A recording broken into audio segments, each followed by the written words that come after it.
All right, everybody, welcome back to Four Hands Drumming. This episode will break down roughly, it's not the same every day, but generally how I sit down and practice on the drums. Ideas I try to work on, really listening to yourself and not just always thinking, I sound great. All right, I did a single stroke roll, or I did, Ted Reed's syncopation today. After a while, that's going to get really stale. Okay, so things that I like to do: practice along to records, go on Spotify. It's easier now than ever to go on and listen to new music. Type in on Spotify classical Indian music, hit play, sit down, good luck. Try to figure out what's going on. That's the best way for your ears to grow and for you to grow as a player. Don't just put on the same record you've played to a million times that you know perfectly. That's fine. You know that record.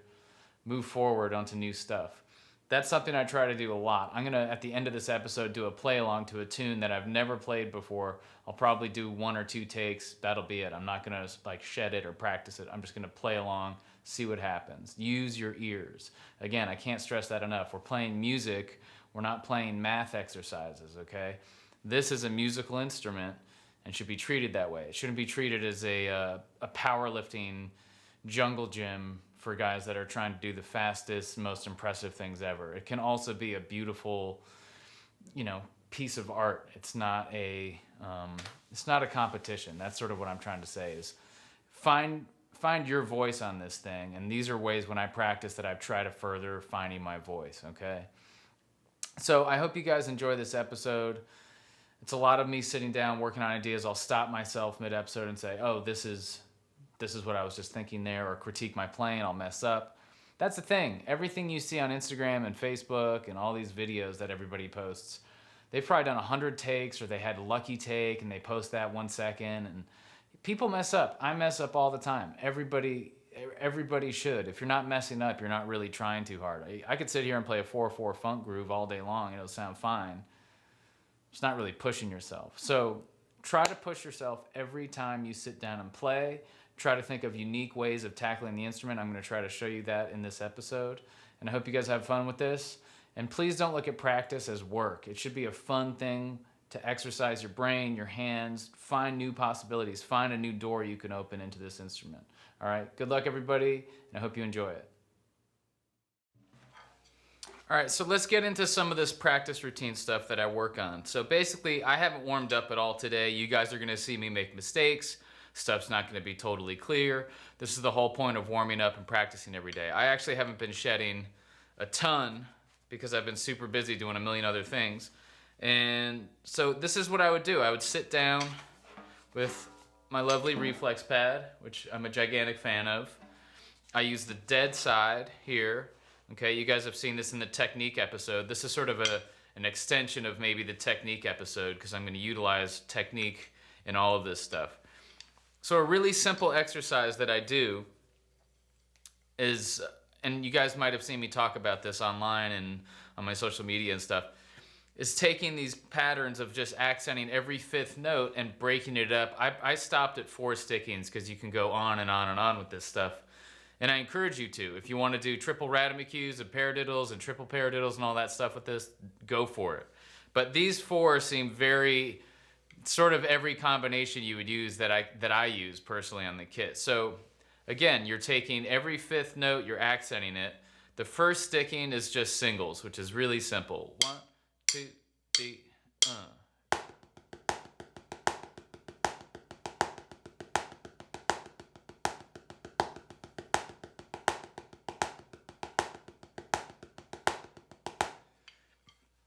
Okay, we can add a click.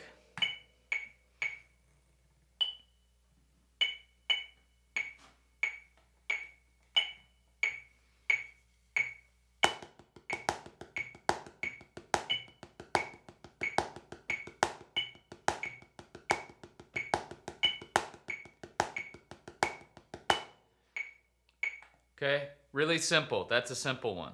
The next one is taking the sticking right, left, left. Doing the same thing.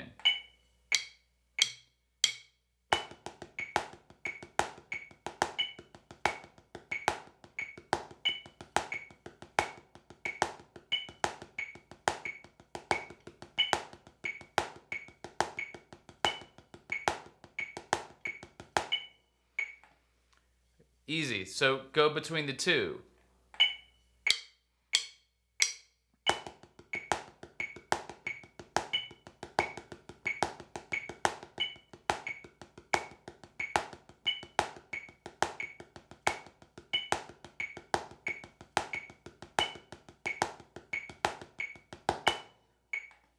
Okay, so sticking right, left, then right, left. Then the next progression would be a double. So right, left, okay?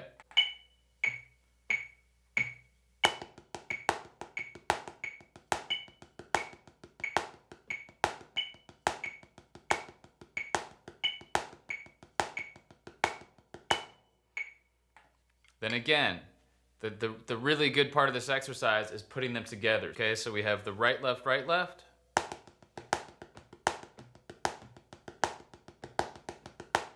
We have the right, left.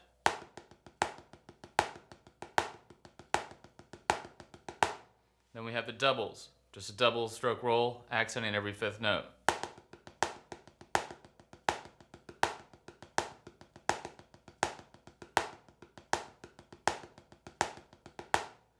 Okay, so let's loop those. 1, 2, 3.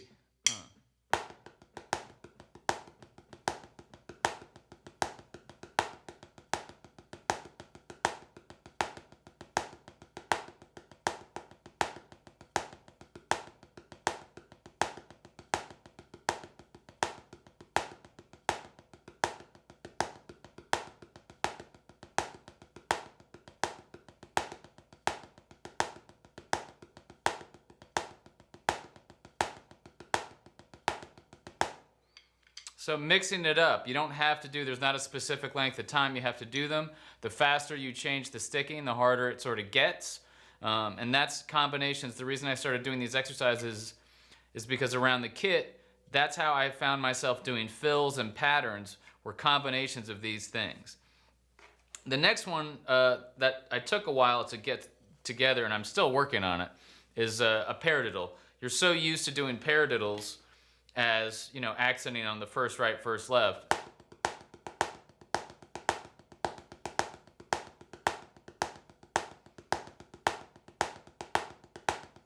Or double paradiddles.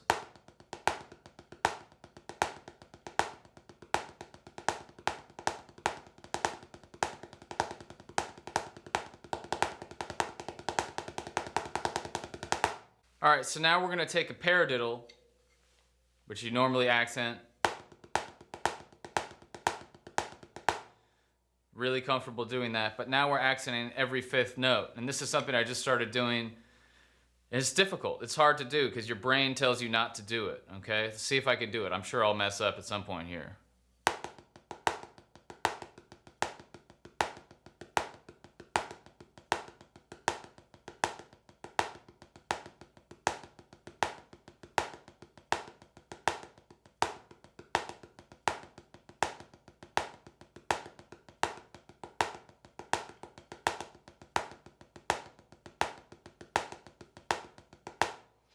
So that's a phrase. And doing it up to speed gets tough because your hands start, wanting to pop out things in different spots. So again, starting slow, get your hands comfortable. And it's working with that idea of having total control over a loud soft or a soft loud. Because that on the drums is huge. You use that on the cymbals, on the drums. Combinations of that are huge. If you're doing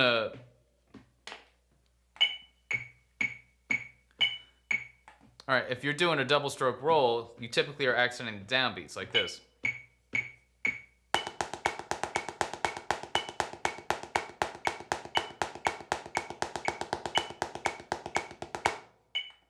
But if you accent the second note, it's a whole different game.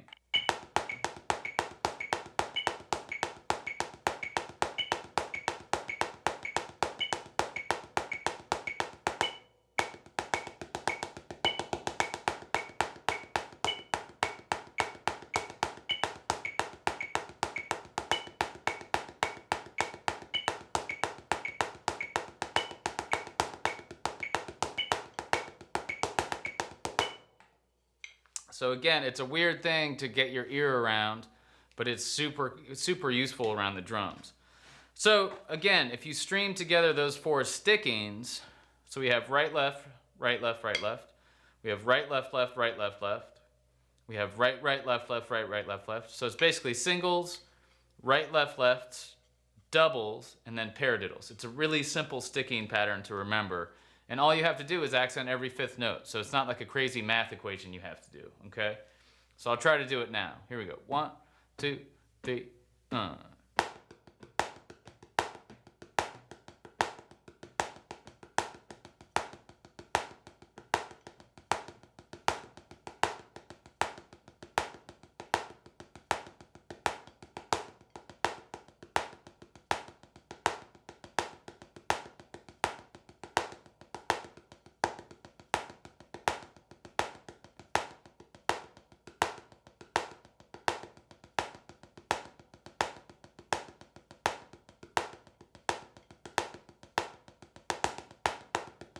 All right, so again, try to loop all of those together, and then when you're doing that, it'll help you come up with phrasing ideas around the kit. So this is stuff that helps me get my hands sort of warmed up and comfortable.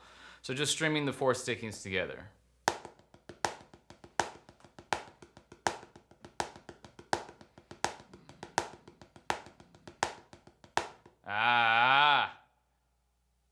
Practice, folks. I do it every day. This instrument kills me. It's not easy.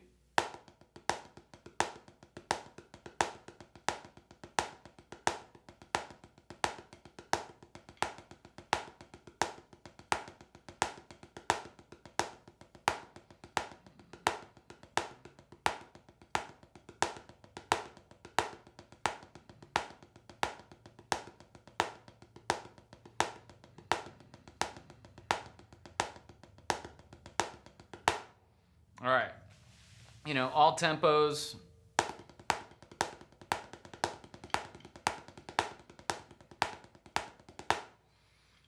And at a certain point, it gets to be sort of ridiculous and not that musical on the drums. So I don't usually go for speed. Okay. So now let's kind of take some of this stuff. Now that our hands are warmed up, and then obviously, you know, singles, doubles, practicing them slow to fast.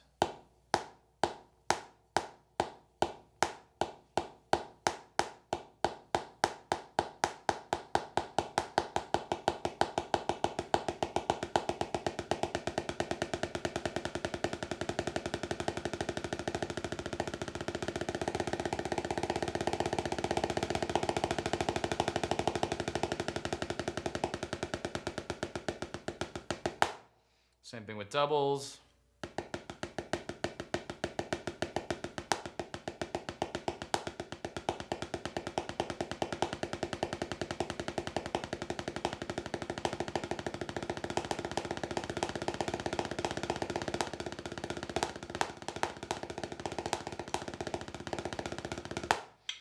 Okay, and this is a very dead surface, so it really gets your arms in here. You'll probably start burning in there. Sorry. Getting going in here. So I do that to warm up a little bit, but mostly I'm playing on the kit, okay? So now let's take some of this stuff and see how we can sort of utilize these funny stickings, like let's say doubles, and move them around, right? So I found myself playing a certain pattern for a while in fills. So I think it's something like this.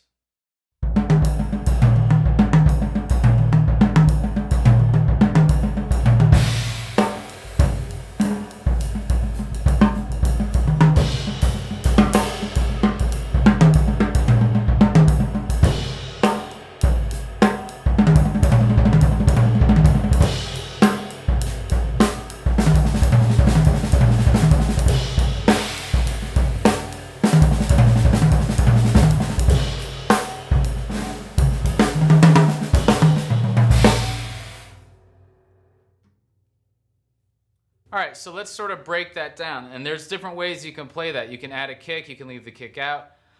So starting how I typically do it, I'll start with a bass drum.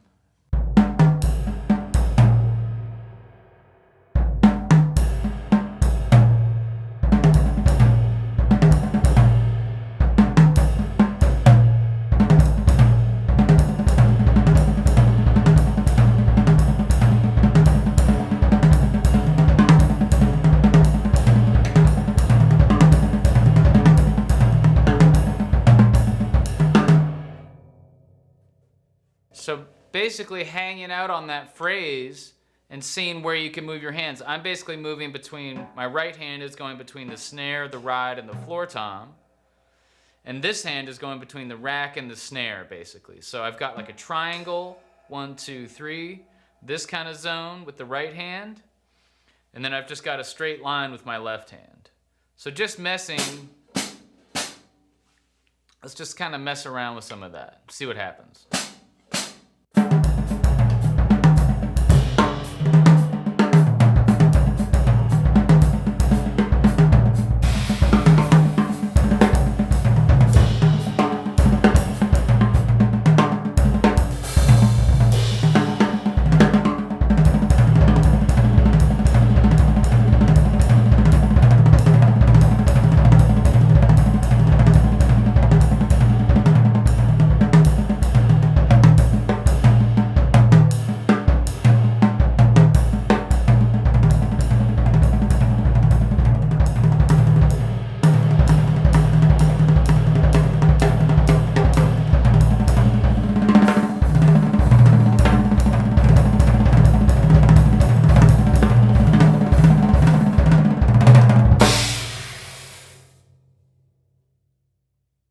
So again, doubles with like a kick can create a lot of kind of excitement, and it's not a ton of effort to put it out. If you can do a double stroke roll clean,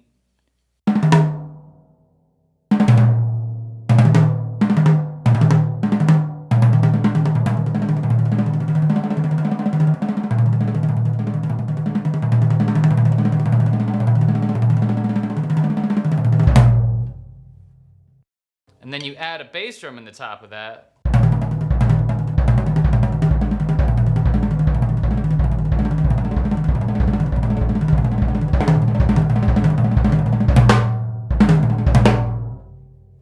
And another phrase I use a lot, speaking of this kind of thing, is right, left, right, left, okay? Famous rudiment, right?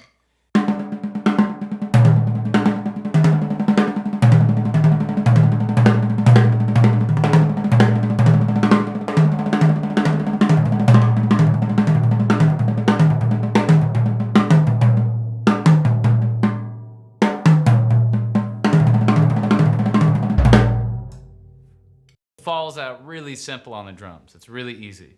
That's a simple one.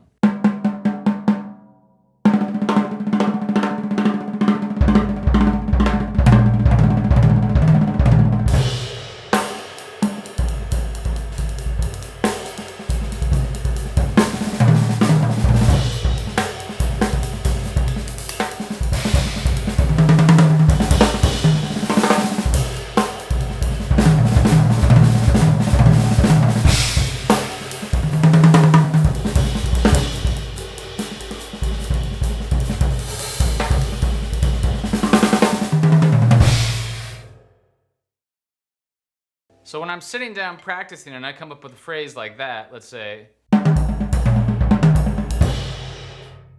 I'll explore it. I'll just go between these 4 sounds and the bass drum.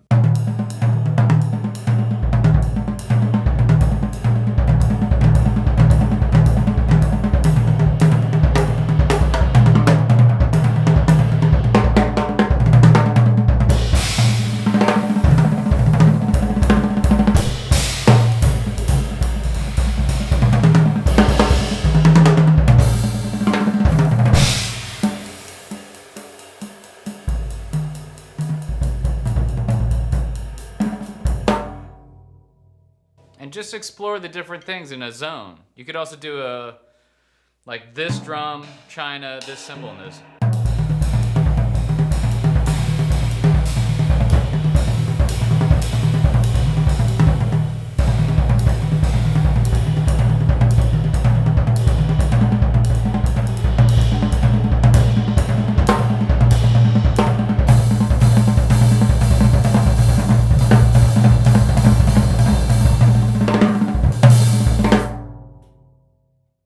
All right, so messing around with one pattern, taking a double and moving it around. So one thing I was just playing that made me think of this, and this is sometimes when I'm practicing, I'll do something really simple, just keeping whatever eighth note's happening here. and then having like a conversation between the snare and the bass drum and the tom. So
So again, that last phrase, I'm so used to using that, but it phrases really easily around the drums. It's right, left, right, left.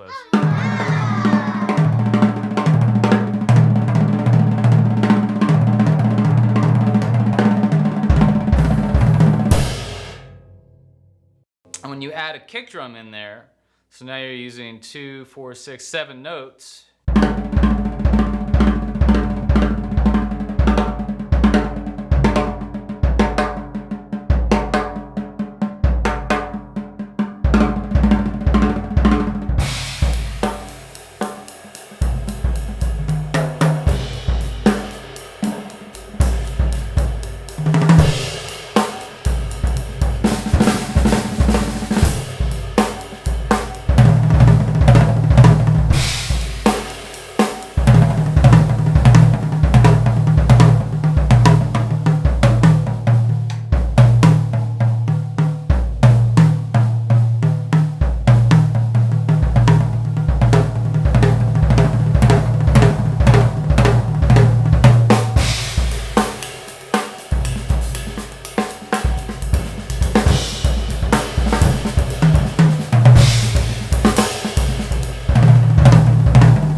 So again, adding a little stuff here. If you just, all you do with that phrase is play it on the snare,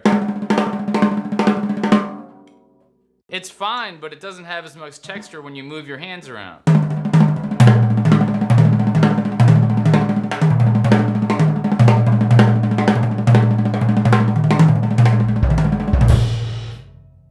Okay?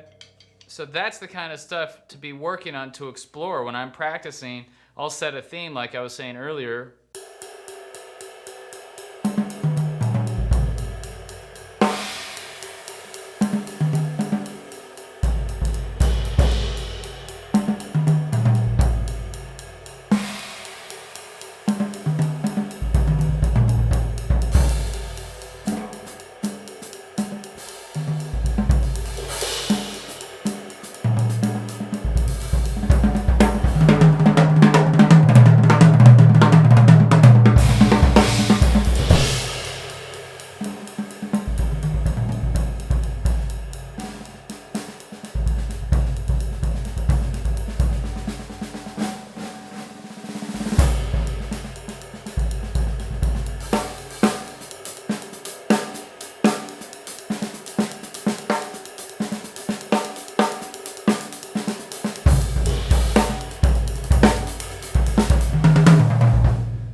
So again, I'm just trying to play and think of stuff that I would be typically, like just then I was thinking about, cool, I did the tom thing around there with the ride. Now there's sort of some fun stuff you can do with the foot hi-hat into a sticking into the snare with just the left side of your body.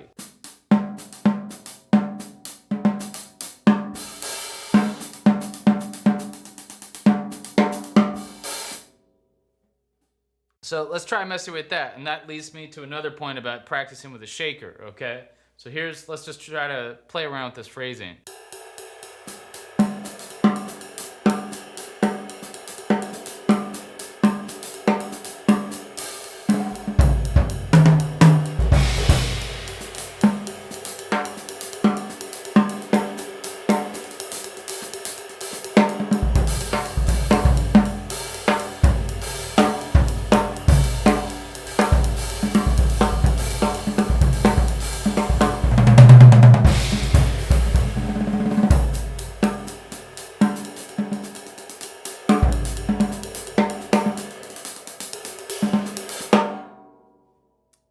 it's sort of breaking the drum set up into little sections, like limiting yourself. If you have this gigantic kit and you're trying to focus on practicing, it's difficult because you can just sit there for an hour hitting everything. It's not really helping you out creativity-wise. So just then I'm using hi-hat, snare, left foot sort of with this side, and then kick, ride, sort of interacting with those things. Okay? So something else I really dig, and I do this a lot when I'm out with Charlie Hunter, is I'll start off a tune with shaker in my right hand. Okay? And it really lets you explore some different stuff. Because you're basically soloing with your left hand and foot over this. So let's see if I can do it.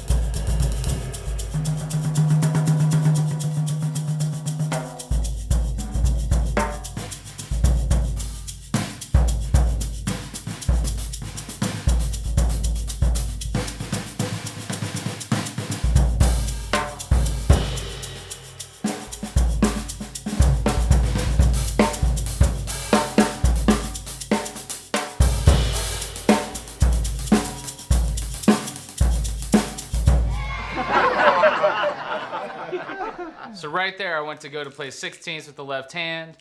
They were not syncing up with the shaker. Started to fall apart.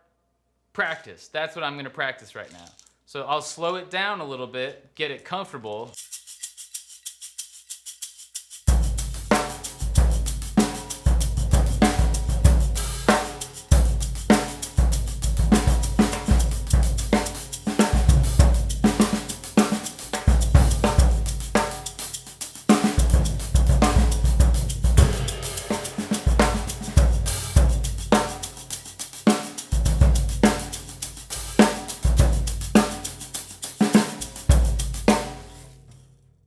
So this is the stuff I sit at home and practice. Useful stuff. I don't sit at home and practice just going. You're not using that stuff a lot. Or going.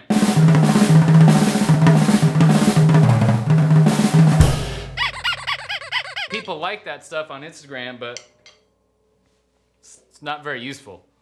This kind of stuff you could use on a rock gig.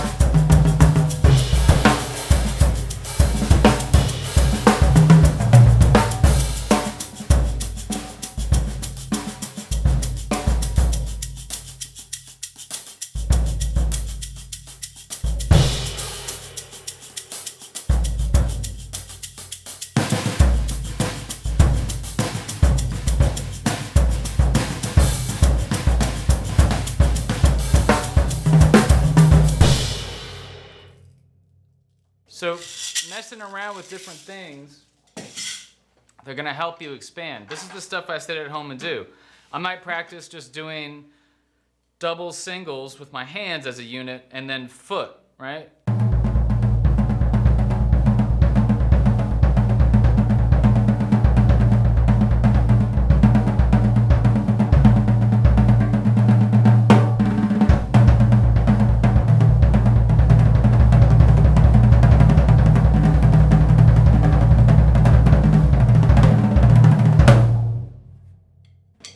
Again, sort of cleaning everything up, because when you have to go.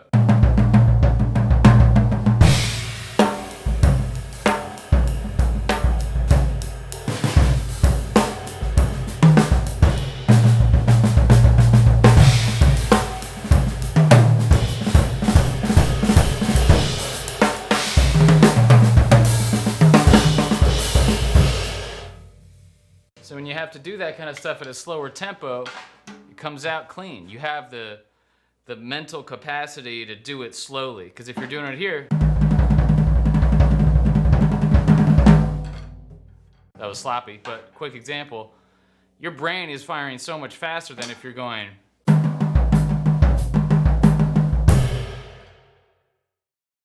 So this is the kind of stuff I sit around and do. All right, so when I'm sitting down, like I was saying earlier, picking zones. Let's say you just have the hi-hat, kick, and snare, right? And let's say we're gonna change the sound using a trusty big fat snare drum. These things are all awesome.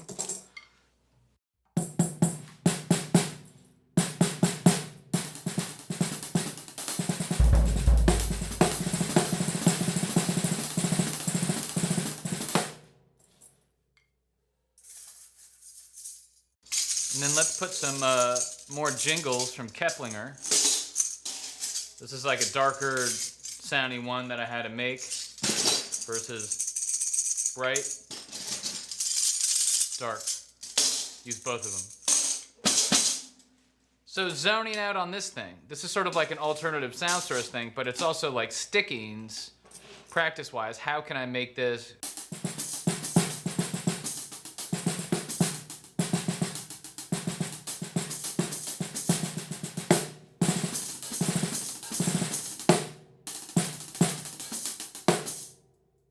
So that's like doing a double with a foot.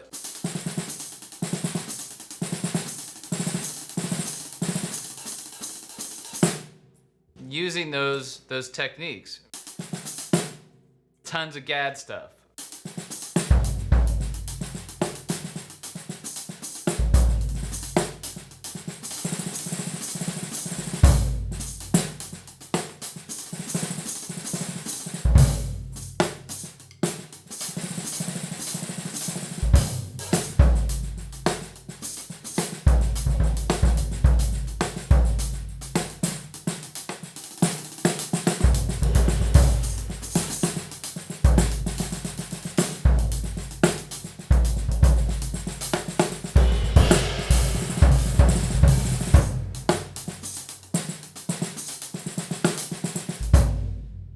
Just going between those two things. I mean, the reason I put this jingle here and this here is so when you're just doing,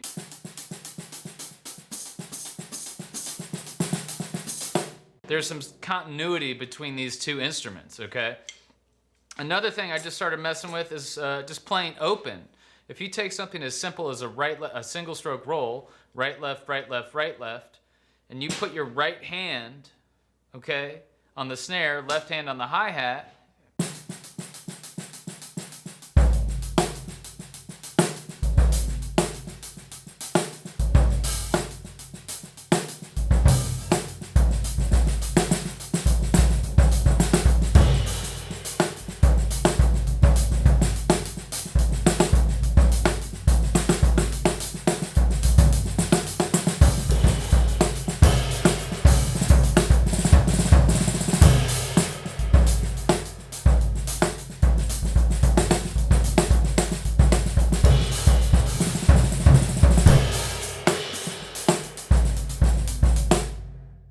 so it's a really simple way, once you get your ears wrapped around it, you're training your ear to get used to that open-handed thing.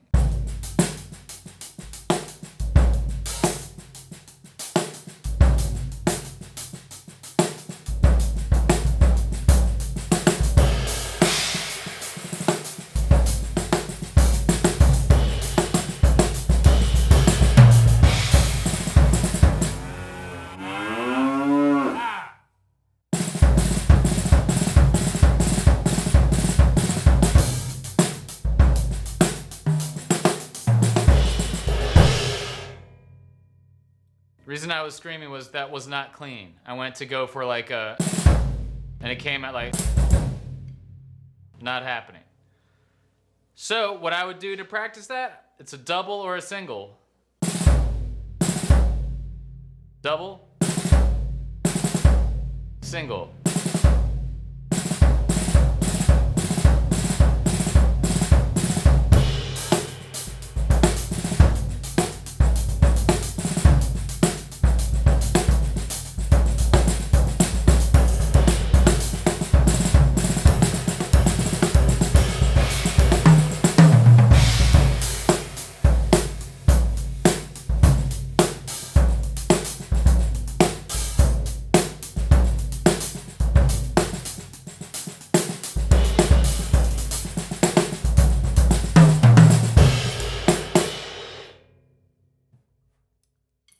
So let's say I'm sick of this stuff, right? Jingle stuff. Take this off, put it here, just to rest it there. But oh, maybe it sounds cool. Sure does.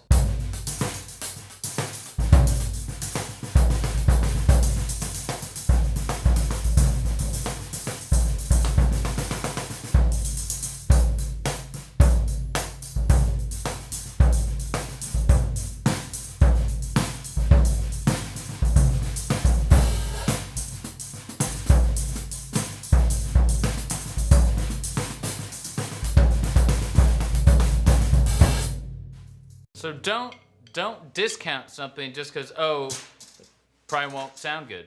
Hit it. Takes a half a second. Oh, that's cool. Oh, maybe these jingles are sort of like a hi-hat thing now.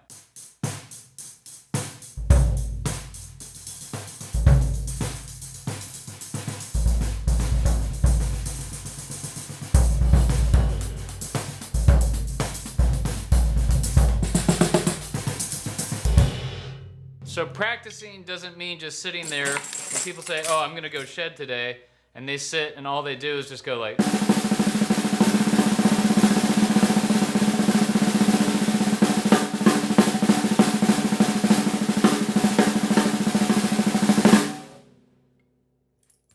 I mean, it's fine to get your hands sort of in shape, but you got to practice with other things. Practice,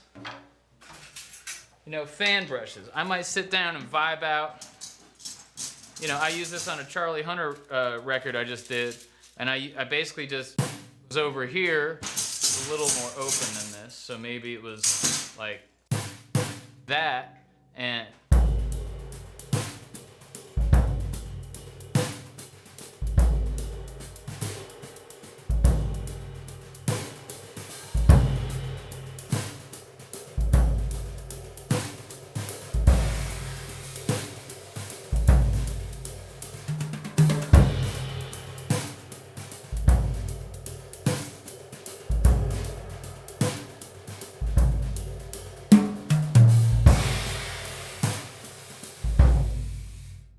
And if you check it out, that sticking is right, left, left.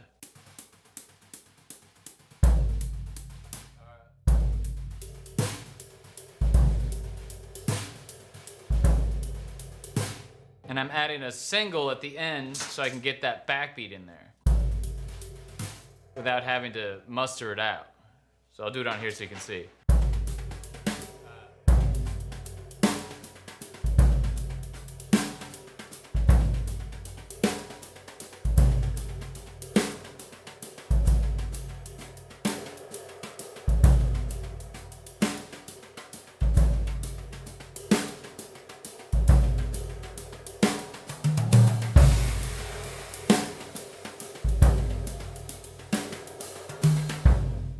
And these things are big, man. These are 100 count, so they're pretty heavy. So maybe I would say, okay, those are sort of heavy for that one. Maybe I'll go with the, what are these? 50.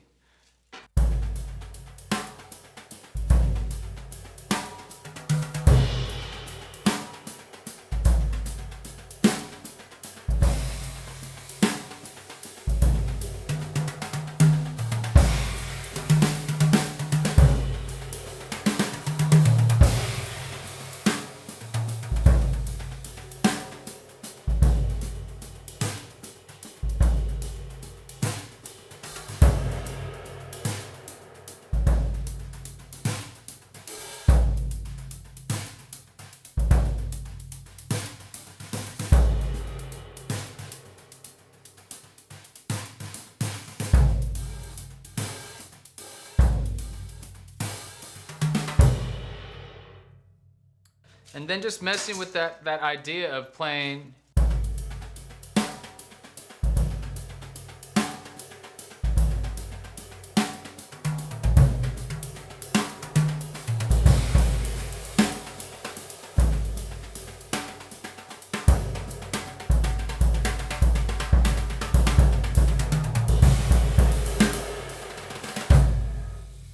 Practice doing singles with this.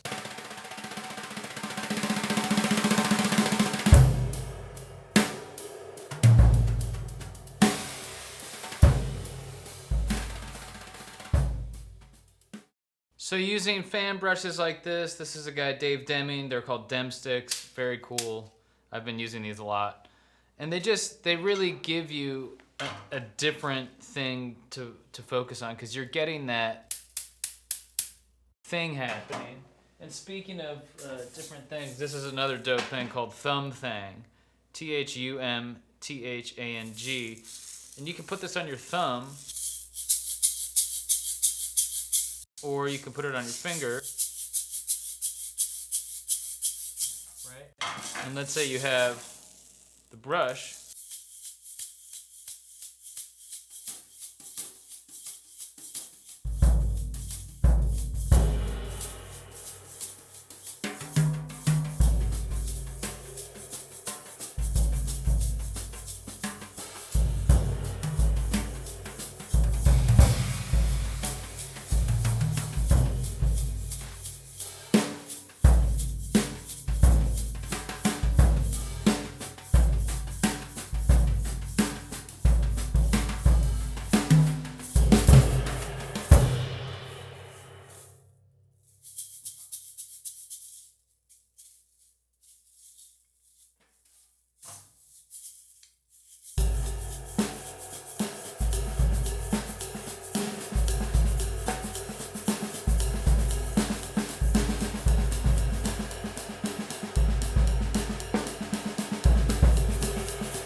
Again, alternative sound sources, everybody.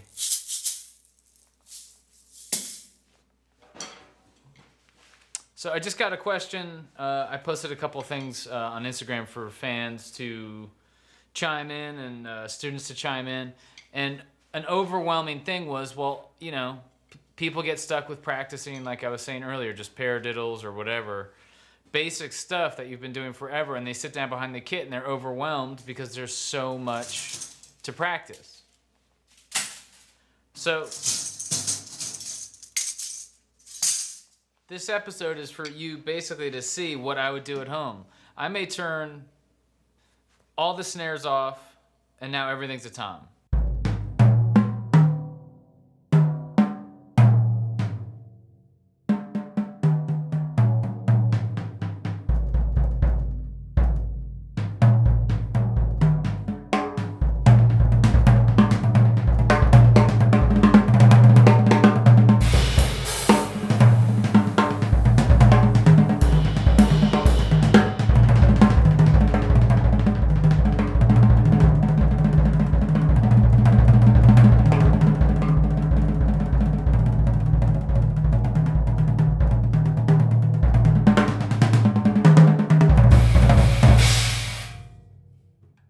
And set up parameters. Okay, I'm gonna focus on just the toms with no snare sounds. Because if your snares are on, you're gonna typically go down this road.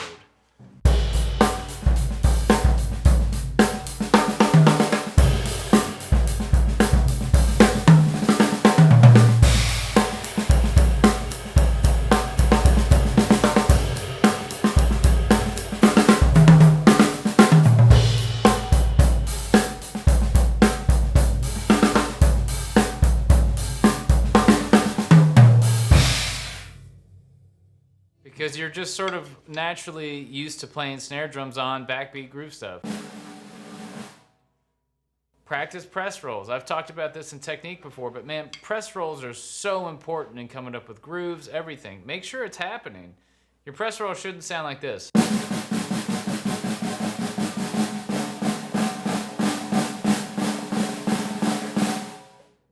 You should picture it as a completely smooth buzz.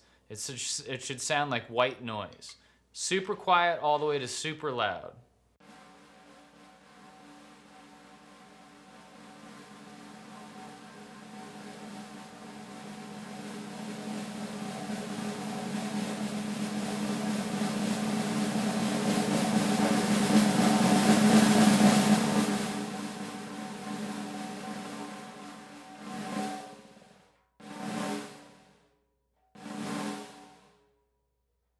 And letting go of the stick really lets you get extra little buzz, little, nuance.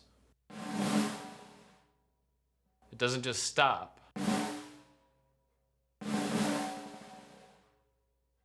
That elegant stuff, man, that's what's cool about this instrument. There's so many little things. I mean, I guess elegant is the word. I mean, it's subtlety, it's nuance, it's elegance. It's not just sitting down and beating the crap out of the drums. When you play really quiet, it's a whole different universe playing soft, playing here.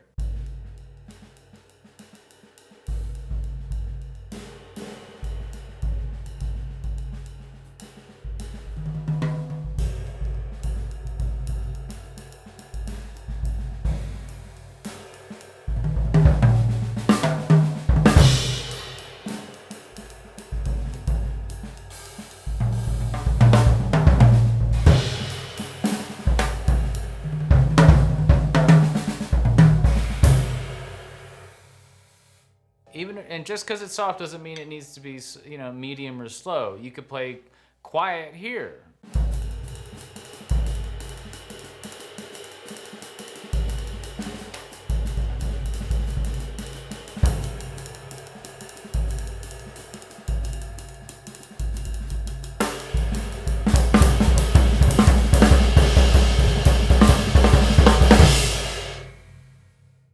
So when you do decide to make an impact on the music or make a statement, there's somewhere to go. You're not already up there and you got no more real estate to work with.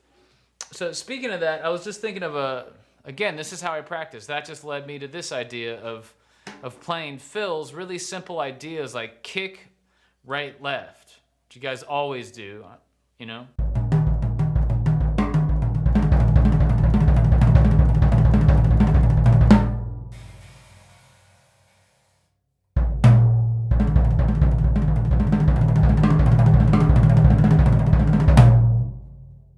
Or instead of just kick, right, left, you can do kick, right, left, right, left.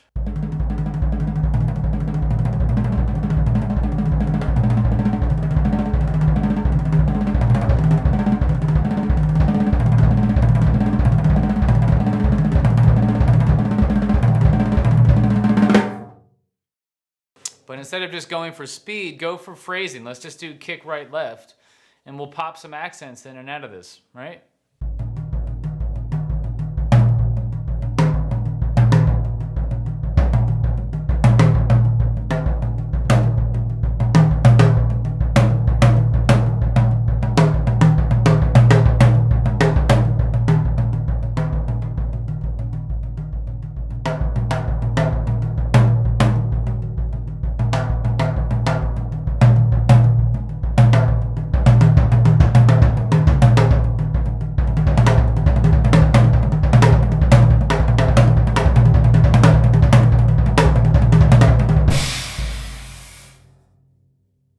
Elvin Jones.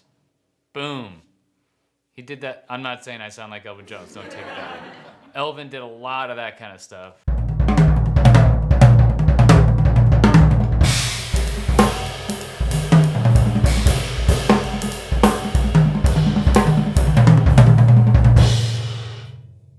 Where it was like real, not angular, but it had a lot of slope to the whole thing. There was a lot of shape. And that's what makes this interesting, practicing that kind of stuff.